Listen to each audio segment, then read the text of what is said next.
নাবালিগ অবস্থায় যার বাচ্চা মারা যায়, ওই বাচ্চাগুলিকে আল্লাহ পাক রব্বুল আলামিন কিয়ামতের ময়দানে বাপ মার জন্য বহুত বড় সুপারিশকারী বানায়। বাচ্চাগুলি আল্লাহর কাছে ডাক দেয়া কয়, মালিক, ও মালিক, তুমি আমারে দুনিয়াতে পাঠাইছো, পাঠানোর সময় আমার মা কত কষ্ট করছেন, জান বের হয়ে যায় অবস্থা। এরপরে আমি দুনিয়াতে আসলাম, এত কষ্ট আমি মাকে দিলাম, কিন্তু মার কোনো খেদমত আমি করতে পারলাম না, আমার মা ঋণ আমি শোধ করতে পারলাম না।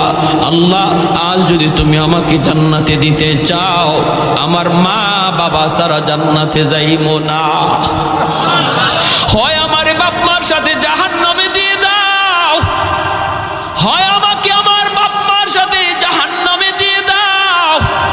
রব্বুল আলামিন তখন বলে, বান্দারে, আমি আল্লাহর আদত হচ্ছে জাহান্নামীকে জান্নাতে দেওয়া, কিন্তু